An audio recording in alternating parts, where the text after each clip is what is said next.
Hey everyone, welcome to another Albums That Made Me. So this is the last of this particular run of this series, and in the meantime, while I decide what to do next, and I sort of play around with some music recommendation stroke music exploration programs with LLMs and various other things, this slot where this would normally go, and this wasn't intentional, I just wanted to end on this album, but indeed after this series, in this slot for the next several slots, we're gonna crack some packs. So I think the first pack I'm gonna open is a pack of Ether Drift. I got gifted some Magic the Gathering packs recently, and I've put them to one side and I've been saving them. So although this series is coming to a close, in the meantime, while I regroup and decide what to do, I'm going to slot in some pack openings. So anyway, back to this actual episode, back to the music side of things. And I suppose, I could say I've saved the best till last, but this band, around the time this album came out, even though I bought it, I think a little while later, had a really big sort of lasting impact on me in terms of where I went down the new wave stroke punk rock rabbit hole. And I would say out of all of the bands that were around in 79, so, just after, or a couple of years after, I suppose, punk really sort of started. So there was that peak in the UK from, I suppose, 77 through to 79, where loads of stuff happened with punk rock. Starting off with bands like the Pistols, the Clash, the Damned. But prior to that, there were a lot of various strands going on. So you've got in the UK, you've got the pub rock scene, which had a not necessarily, well, with some bands it was a musical influence, but it was just a gigging environment that sprung up, which I think helped UK punk flourish. And also, ultimately, I suppose the new wave of British heavy metal benefited from the pub rock scene and a lot of pubs like having bands playing live. Studying the album is fun in itself, and at some point, I keep threatening to do this. I've actually got around to doing a My Life in Objects episode where I'm going to dig out some of my old albums. But I should dig out this cover because it's quite an interesting, just sitting there. The only thing is it only really works if you're, I suppose, from the UK and you're of a certain age, where you can recognise the celebrities in here. But the Ruts, I nearly said the Skids, the Ruts are in the middle here, and they're surrounded by all these various celebrities. This is Jimmy Percy down here, and for me, when I first sort of saw the cover, I think Jimmy Percy on one side, and this is the astronomer Patrick Moore, I think, over here. Just for some reason stuck out most for me. There's Peter Cook, Dudley Moore in here, as it says. I think this is John Peel down here. And then we've got Jimi Hendrix in here somewhere. Is he over here? It's difficult to tell because the image isn't very good here, but it's clearer to see if I get the album out at some point in the future. Yeah, great album, and this, I suppose, set me up on a journey from this band through to bands like the Skids. But also what's interesting, when I listen to on this the vocals of Malcolm Owen, to me he's not a million miles away from Paul Di'Anno of Iron, first Iron, or the early Iron Maiden not the first, because anybody knows the history of Iron Maiden and know that there were vocalists before Paul Di'Anno. But yeah, the vocalist for the first two albums. So I think there was that as well, and that might have what I suppose had a part in getting me listening to Iron Maiden. Was I remember hearing his vocals early on and thinking, he sounds remarkably like Malcolm Owen. Whichever way around you look at it, I suppose, depending on who you discovered first. So let's go down the usual rabbit hole using my little handy dandy, rough and ready music exploration tools. I'm going to find ways of wrapping these up into stuff I've been working on in Python as well. And at some point, I was going to do it at the end of the series, but I want to do some other work and bind these all into like a single application, I think, for the ones that did work better than others. Probably stick with the Google Gemini ones, and then actually release that. So that's something I want to be working on before I do the next run of these sort of videos. Okay, so let's just have a look at Last FM again with this. This might benefit actually from the like the historical skew on the data that's been scrobbled by Last FM. But interesting list here. We've got Clash, Sam 69, Stiff Little Fingers from Northern Ireland.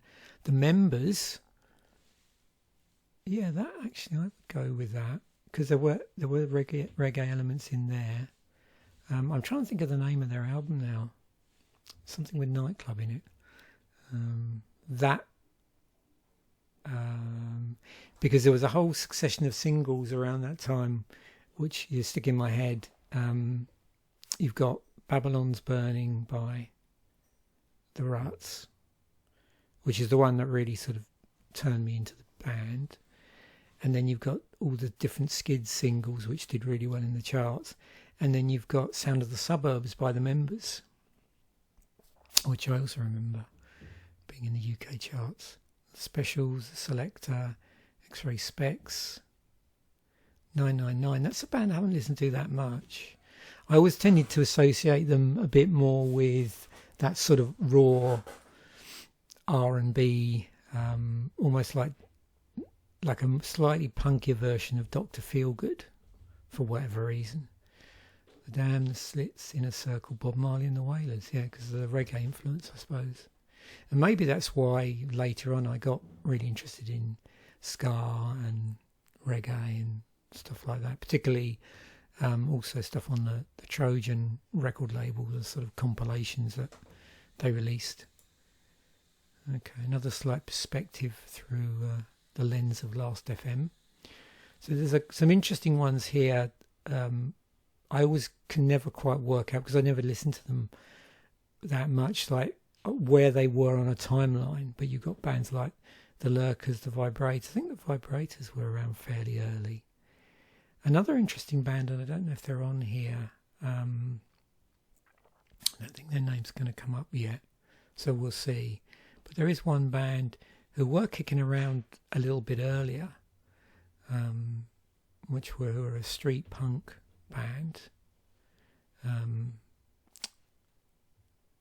Cock Sparrow, and I think they had a single out fairly early. They did a cover of, I'm trying to remember the name of the song now, it's gone.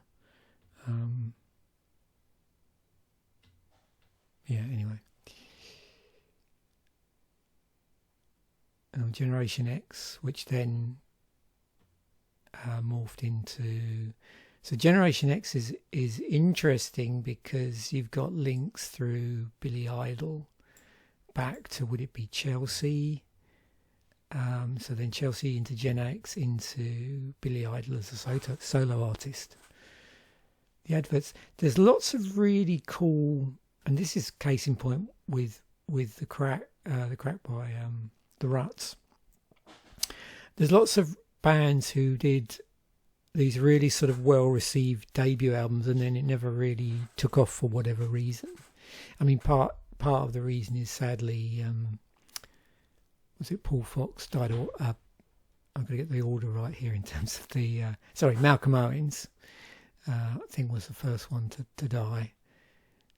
Yeah, fairly early on in their career. So,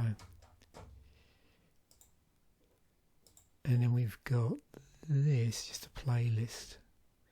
Oh, Penetration Don't Dictate. Yeah, see, there's another band. I'm trying to think. That would be, who was in Penetration now? I'm trying to think of the name of the vocalist. Yeah, I can't remember her name. Oh, there we go. Into the Valley by the Skids. So is that the first mention of the Skids, I think, so far? And then got UK subs. I always remember them from Warhead, the single Warhead. But again, they were kicking around a little bit earlier.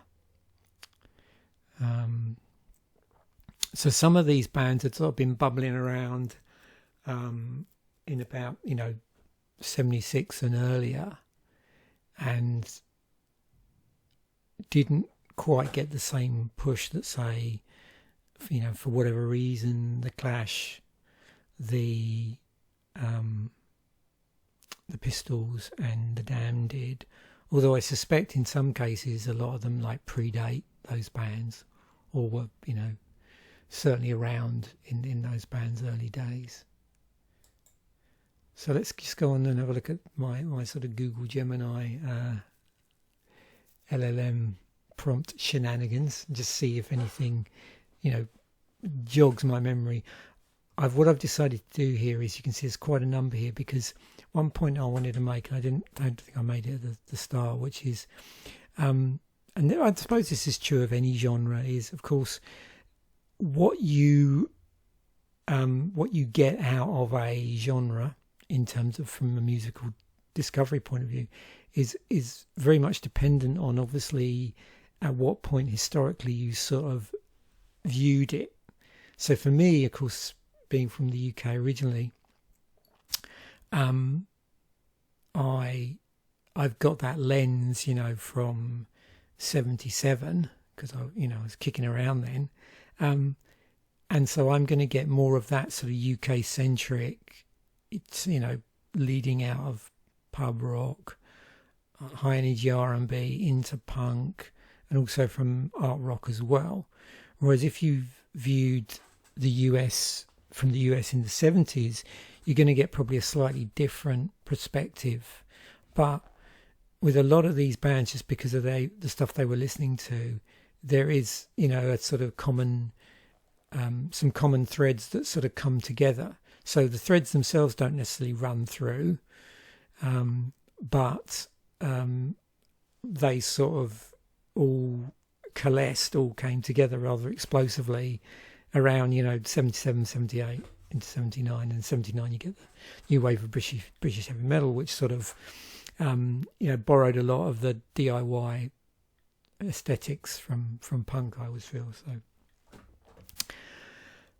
it's interesting to see lists like this. So I've sort of biased it towards UK and Irish punk rock, but of course it's going to, because of the way the prompt is structured originally, it's going to talk a bit of talk to influences. So proto-punk, garage rock, pub rock, glam rock, reggae and ska, Irish folk music. So things like glam rock are probably the one that I think of most, in the fact that, living through that as well. A lot of the other stuff, for whatever reason, I would have listened to retrospectively. So a lot of the garage rock stuff, MC5, bands like that, proto-punk. I don't see here mentioned specifically at this point, like psychedelia bands, but probably that had maybe a little bit influence later on, where several of the punk bands absorbed stuff into their sound. I'm trying to think of someone like the 13th Floor Elevators. I've got their name right. Anyway, but you've got the reggae and ska and the Irish folk music. The Pogues is one example. Oh yeah, the Anarchy Tour, and then the Silver Jubilee, 77 to 78. And of course, by late 70s, we actually had post. I mean, you could argue we had post-punk during punk in some respects, just because of the sort of weird fragmented influences that were zooming around.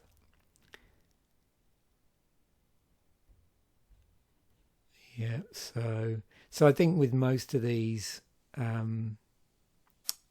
it would have been retrospective listening.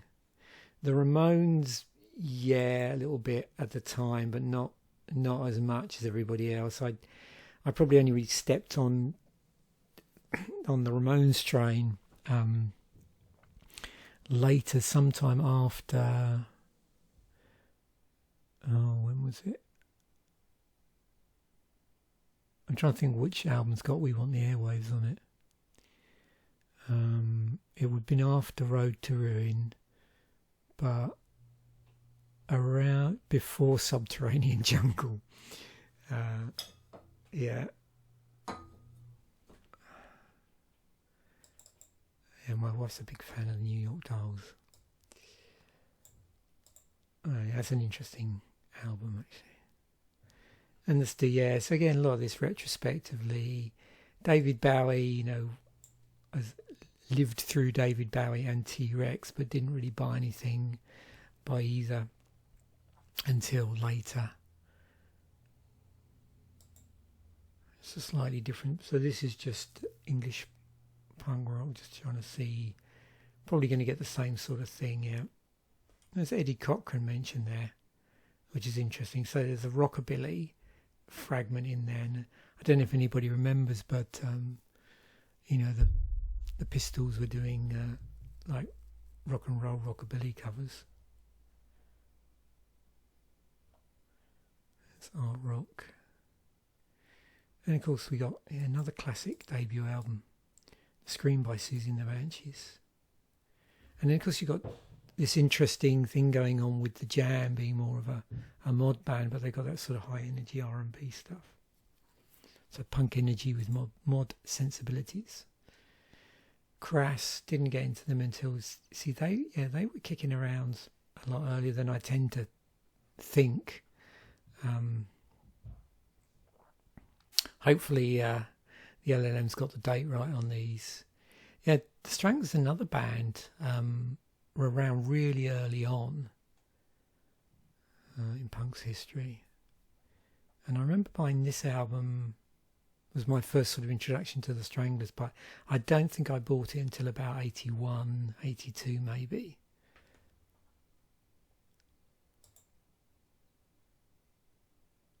Yeah, so just a slight English punk rock again, but just a slightly different prompt I use for this. Just seeing here. Yeah, the precursor bands might be a bit more diverse. You can see we've got Dr. Feelgood coming up in various places. And then you've got bands like the Gang of Four as well, who sort of took in they were getting into post-punk here. And there's Wire as well. And the other band, there's several sort of new wave post-punk bands, which were, again, just because of the timing, I'm thinking of, what was the band that Howard Devoto went on to form after he was in the Buzzcocks? Magazine. That's it. And then you get all this interesting cross-pollination between their Magazine, John McGeoch, who then ended up in Susie and the Banshees. John McGeoch, I think I've mentioned this before, also played on a session on the radio. He stood in for the guy from the Skids, whose name has just escaped me. It's on the tip of my tongue. Who then went on to play in Big Country. There's an interesting BBC session with them playing, and John McGeoch has stepped in because he was the guy was ill. So I'm sure his name will come back to me after I finish this video. UK and Irish punk rock. Oh, of course, Patti Smith. Yeah. Iggy and the Stooges, we've already seen. Modern Lovers. That was another band. Again, their first album My understanding is, yeah, this came out in '76, but it was actually recorded a lot earlier than that. Yeah. So that's an interesting album to check out, and I didn't check that out till probably the 2000s. Yeah.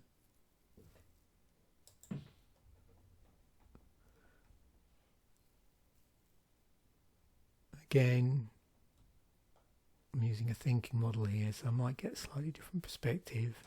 You probably see things like, The Who crop up, another band that were always there in the background.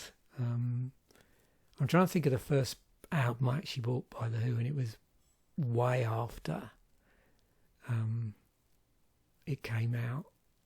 It was probably Who's Next, I suspect.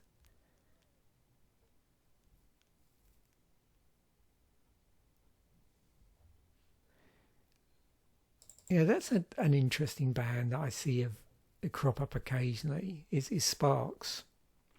And I know, hearing this for the first time, I think I might have said, This Town Ain't Big Enough for the Both of Us. It's a really powerful track, and that probably is the track that's responsible for me listening to harder, more aggressive music, is this track.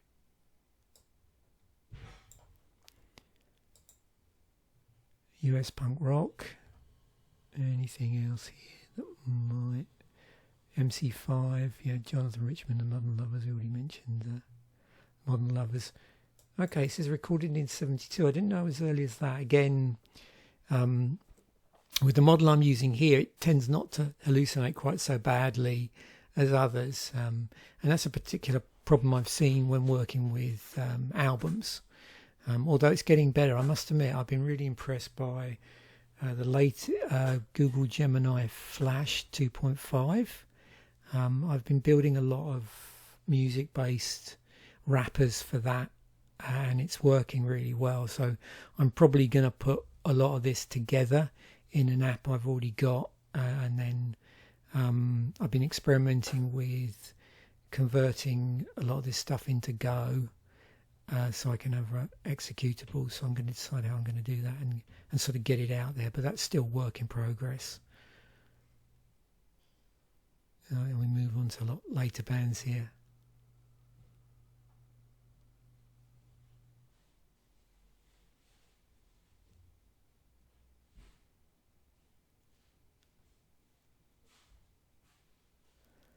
Fresh fruit for rotting vegetables. I actually heard it a lot earlier than I bought it, because I had a friend who was big into this and used to play it super loud. So even if I was somewhere in the house visiting them, you could hear it.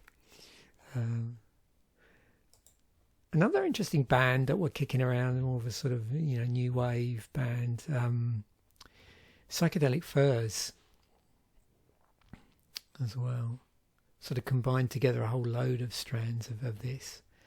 And we got Pink Flag, another sort of punk stroke post-punk.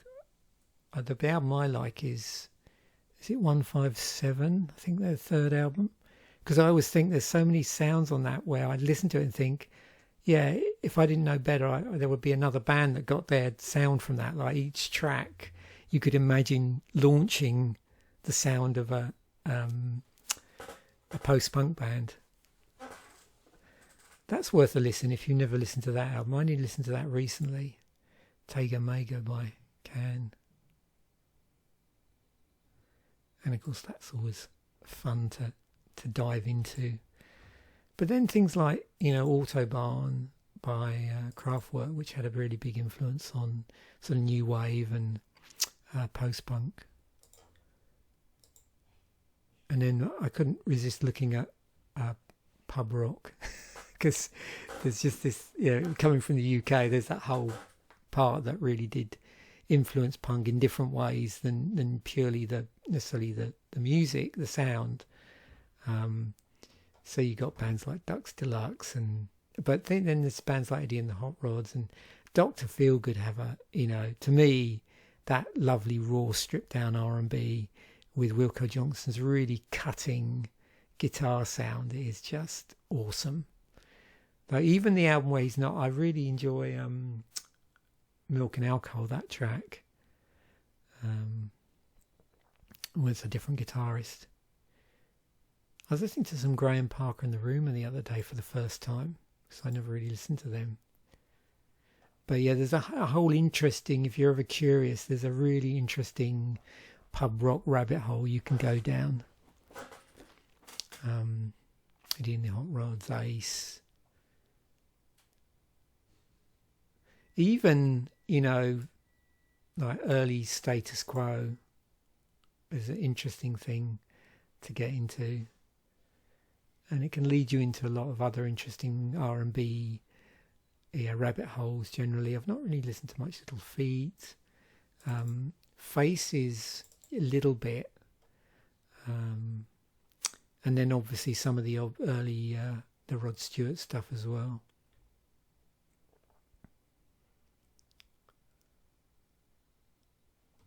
The 101ers, that was Joe Strummer's band before The Clash.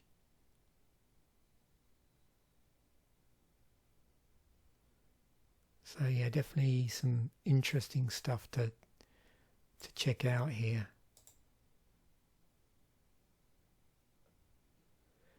Oh God, I'm gonna have to go away and listen to a load of stuff. That's a pretty cool playlist there.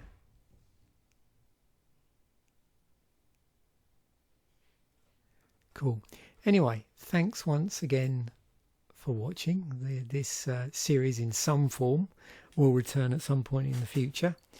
But yeah, the next time this slot is recorded, I will be recording a booster pack opening of an Ether Draft Play booster, and we'll have several of those over consecutive weeks.